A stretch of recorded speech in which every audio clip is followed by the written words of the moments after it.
dahil punong-puno ka ng inggit sa puso mo. Bakit natutuwa ka kung bumabagsak sila? Magagawa mo ba yung mga ginagawa nila? O maging kontento tayo kung ano ang mayroon sa buhay natin. Maging masaya na lang tayo na nakikita natin na yung kamag-anak natin medyo may umangat man ng konti sa buhay. Punain mo yung sarili mo bago ka magpuna sa ibang tao. Ang nakikita mo lang yung sayo dahil ang akala mo tama ka. Dahil kung magpapagamit ka, masisira ang buhay mo. Wala kang respeto sa tita mo. Good morning at good afternoon o magandang hapon po sa ating lahat. Ay, yung pinapanood po niyang video na naman, yung nanggaling sa kanya, nireaksyonan ulit ni Kuya Bal, nireaksyon na naman po niya. Sabi ko nga guys, ang pagre-reaction, dapat doon ka lang sa base sa issue mo. Huwag mo nang itakil yung ibang issue na hindi naman para sa'yo. Minsan hindi ko na maunawaan kung ano talaga yung pinaglaban niya eh. Ang pinaglaban ba niya dahil doon nasa likod niya? Dahil alam ko po guys, mayroon pong nasa likod po dito sa tao na to. Kasi hindi po yan lumalaban ng ganun-ganun na lang eh.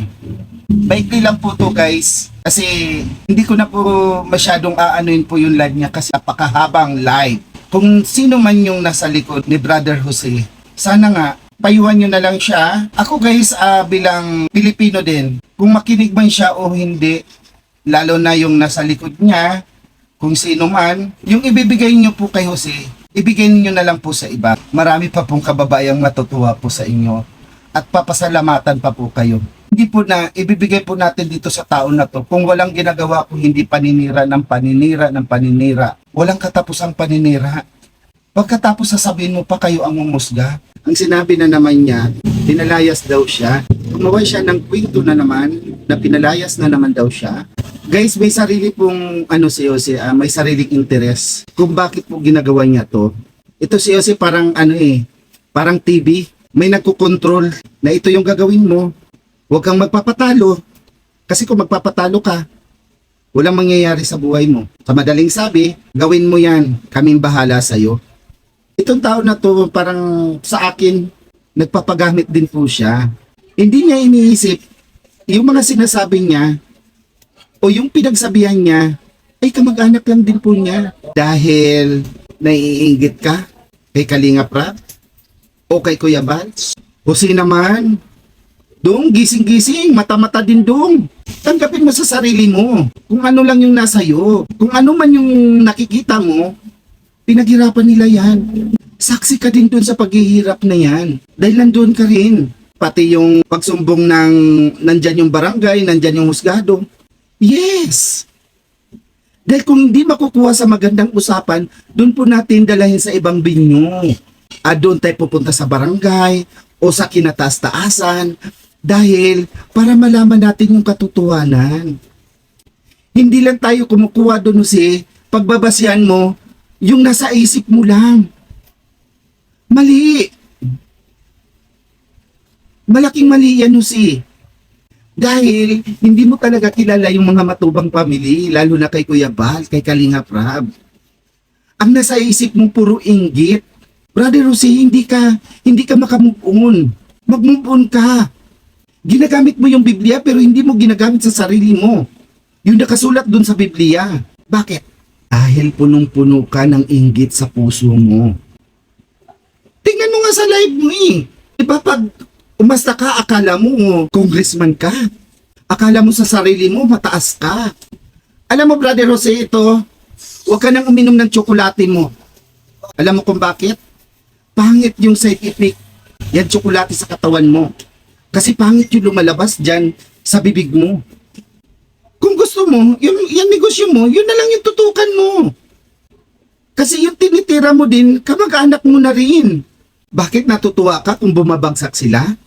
Magagawa mo ba yung mga ginagawa nila? Alam mo, Brother Jose, punong-puno ka ng inggit sa buhay kasi dahil lang sa pagbablog, dahil lang sa pagsisira mo sa kapwa mo, maasa mo na yon, maging mayaman ka na ba? Hindi ko alam kung ano talaga yung pinaglaban mo. Hindi ko alam kung ano talaga ang gusto mo. Jose, maging kontento tayo kung ano ang mayroon sa buhay natin. Maging kontento tayo, maging masaya na lang tayo na nakikita natin na yung kamag-anak natin medyo may umangat man ng konti sa buhay. Hindi Pahilang mo sila Pero hindi mo na kaya silang hilain, Jose. Nakaangkla na yan. Bakit ayaw mo nang gawin yung ginagawa nila? I mean, yung pagtulong, sikapan mo. Dahil Jose, wala ka talagang utang na loob. Huwag kang magpapagamit, sayang. Dahil kung magpapagamit ka, masisira ang buhay mo.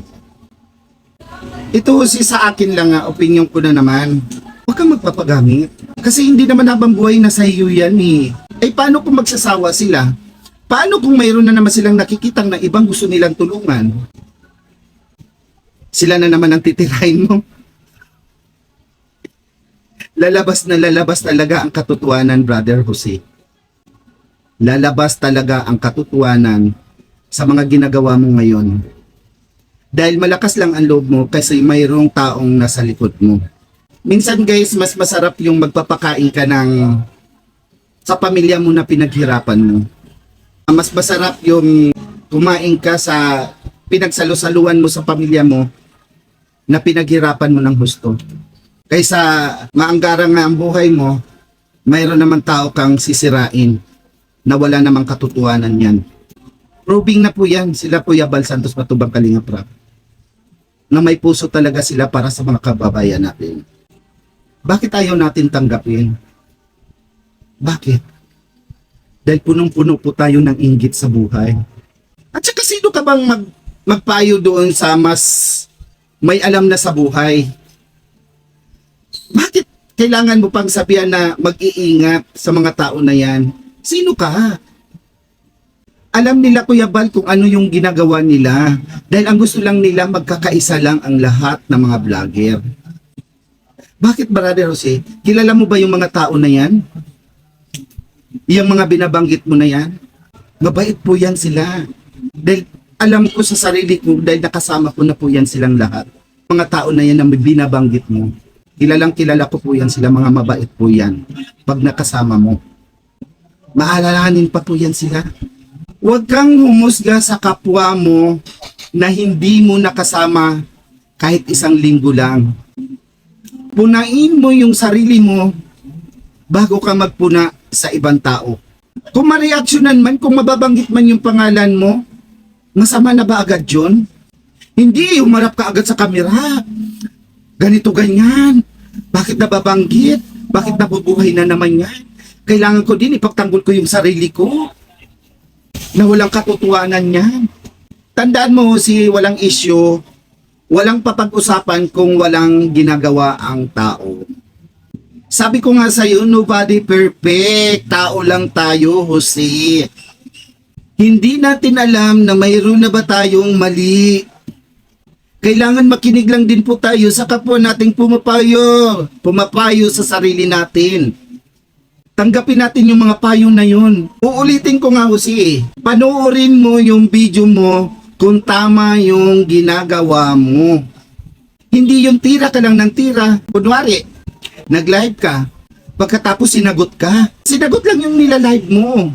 Yung pagbintang mo sa kapwa mo, sinagot ka lang. Pagkatapos, sasabihin mo, ayan, tingnan nyo, patunayan, kayo na po yung humusga. Anong husgahan doon? Ayan, Brother Jose, hindi mo na naman to ginagamit. I-screenshot nyo po yung mga ano ha, yun na lang po yung tulong nyo sa akin. For what? Hindi mo nga naisip habang natutulog ka. Nakikita mo yung pader mo. Ay, magpapasalamat ako dito sa mga tao na to. Dahil hindi ako makahiga ako dito kung hindi dahil sa mga tao na to. Yung inapakan mong tiles, hindi mo naisip na kung wala sila, hindi ko maasam ito. Hindi ako makaapak nitong tiles na to. O probing na, may ibang tumulong sa'yo. Paano yung tutulong sa'yo kung hindi dahil sa kanila? Kanila Rab, kanila Kuya Bal. Alam mo yung bawat live mo, pag sinasagot ka, pinakinggan mo na naman ulit, sasabihin mo na naman, kayo na hingumusga. Anong husgan doon? Ay nanggaling yun sa sinabi mo. Nireaksyonan lang yung mga sinasabi mo, pagkatapos pakinggan mo na naman ulit, reaksyonan mo na naman yung mga sinasabi mo. Sa'yo yun nanggaling, hindi sa kanila. Nireaksyonan lang, sabay pinaringgan mo ulit, sasabihin mo na naman, ikaw na naman, kayo na po yung humusga. Iinom ka na naman ng tsokolate. Iba na naman yung lumalabas sa bibig mo. Hintuan mo na yung tsokolate na yan. Hindi maganda sa tama ng katawan mo yung tsokolate na yan. Pag umasta ka, kala mo, sigang-siga ka, kala mo, tatakbo ka ng gobernador eh. Dahil ipakita mo talaga sa publiko na ganyan ka, matapang ka. No! Walang matapang sa kapangyarihan ng Diyos. Darating ng panahon, isang pitik lang yan, mawawala yan sa'yo. Yan yung iisipin natin. Ako hindi ako mayaman. Anak ako ng mahirap. Pero nagsikap ako sa sarili ko. Yung mga taong nga tumutulong sa akin, utang na loob ko pa rin yan. Habang nabubuhay tayo, hindi yan mawawala yung utang na loob. Tanggapin mo naman yan o hindi. Ayan yung katotohanan, utang na loob. Ayaw po guys yung panoorin ko yung video niya. Sige guys, kung mapapanood nyo po yung video niya, paulit-ulit lang. Parang plaka. Walang bago. Wala siyang pinaglaban. Ang pinaglaban niya guys, views at saka palipad. Ayun lang yung pinaglaban niya at saka yung nasa likod niya. Yung mga taong na nandun na, sige, nasa Diyos ka ha? Christian ka. Parang dito lang po guys, ito lang isisingit ko lang. Dalawa yung tainga natin. Dalawa yung kamay natin. Pero yung isa dyan, may nagbubulong sa'yo na masama. Dito naman, yung good. Sabi nung masama, sige tirahin mo. Kami bahala sa'yo. Ito naman yung Injil na isa, huwag mo nang gagawin yan. Ikasama mo lang yan sa buhay mo. Pero hindi mo pinaringgan yung mabuti. Dito ka nakikinig sa masama. Tuloy, yung lumalabas sa bibig mo, hindi maganda. Hala, basta tumira ka lang ng tumira, kalkal ka ng kalkal na wala naman dapat kalkalin, sira ka ng sira, wala naman dapat siraan. Sinong nasisira niyan, Brother Jose? Ikaw lang din. Sa akin lang huwag na natin panoorin kung ganyan lang din, paulit-ulit yung kwento. Halos matatanggal na lang yung pustiso mo para lang makag-react ka ng hindi maganda. Basta may isasagot ka, tapos sabay sasabihin mo na naman, kayo na po pang maghusga. Bakit kailangan mo sabihin maghusga? Ay, ang dami nang natulungan ng mga matubang. Ang dami na. Hindi mo yan magagawa kasi kahit sinong tao hindi magagawa yan. Yung ginagawa nila. Politiko nga hindi kaya nilang ginagawa ni Kuya Bali. Nila Kalinga Prab. Hindi kaya ng politiko. Kasi walang budget. Sige nga, dagadyang ka sa diet. Ano ba ang naitulong? Sige. Ito lang yan, Brother Jose. Ang gobyerno kasi, nandyan dapat yan sa pagtulong natin. Pagtulong sa mga kababayan natin. Pero hindi nila kakayanin yan, Jose, kasi ang budget, wala. Pero sila Kuya Bal, sila Rab, tuloy-tuloy yung pagtulong. Tuloy-tuloy yung pagbibigay ng ayuda. Hindi man araw-araw, hindi man laging nandyan, pero nagagawa nila yun sa pagtulong ng mga kababayan natin. Hindi mo nakikita yun kasi nagbulag-bulagan ka na hindi ka naman bulag. Apat yung mata mo, pero hindi mo binuksan. Yung ginagawa nilang maganda sa kapwa nila, hindi mo nakikita. Ang nakikita mo lang, yung sayo, dahil ang akala mo tama ka. Pero malaking pagkakamali yan, Lucy.